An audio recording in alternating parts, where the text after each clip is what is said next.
আমরা ভুলে গেছি আমাদের স্বরূপের কথা। সে কেমন না, নদীর পাড়ে হাজার হাজার ভেড়া চড়ে বেড়ায়।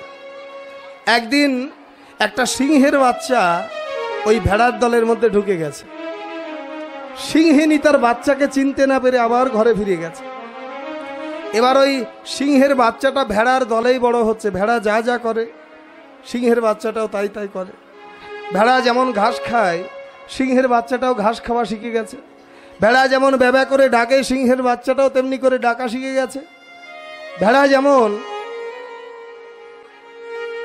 দিন আনতে সন্ধ্যাকালে ঘরে ফিরে যায়, সিংহের বাচ্চাটা ওদের সঙ্গে ঘরে ফিরে যায়। ভেড়া যা যা করে সিংহের বাচ্চাটাও ঠিক তাই তাই করে। আর একদিন আর একটা সিংহ বন থেকে বেরিয়ে দেখতে পেল যে তারই এক সজাত ভাই ভেড়ার দলে ঘুরে বেড়াচ্ছে। স্তম্ভিত হয়ে তাকে ডাক দিয়ে বলছে, এই যে এমন করে তুমি ভেড়ার দলে ঘুরছো কেন? বলে, আমি ভেড়া, তাই ভেড়ার দলে ঘুরছি।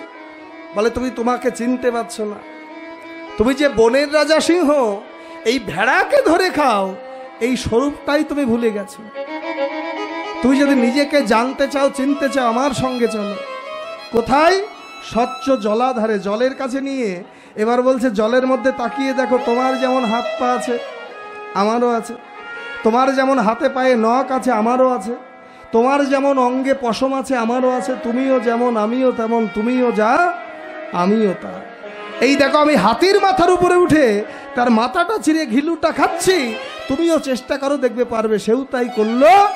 এতদিন পরে বোঝা গেল যে সে ভেড়ার দলে থাকতে থাকতে ভেড়া হয়ে গিয়েছিল। আর যদি তার সজাত ভাই না আসতো, তার সম্মুখে তার স্বরূপটা তুলে না ধরতো, কখনোই নিজেকে চিনতে পারতো না, জানতে পারতো না। জনম জনম তার ওই ভেড়ার দলেই কেটে যেত। ও মায়েরা, আমরাও এই জগতে এসেছিলাম গৌর গোবিন্দ ভজন করব, কিন্তু জগতে এসে কুসঙ্গরূপ ভেড়ার সঙ্গ করতে করতে আমরা সবাই ভেড়া হয়ে গেছি। সেটা কেমন দেখুন, কুসঙ্গরূপ ভেড়া কেমন।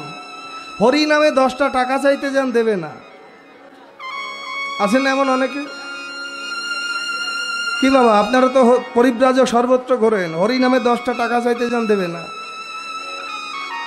নিজে তো দেবে না, আবার বাড়ি বসে সমালোচনা করে। এই যে 10 জনে মিলে করে, কিছু টাকা খরচ করে আর কিছু টাকার ব্যাংক ব্যালেন্স করে।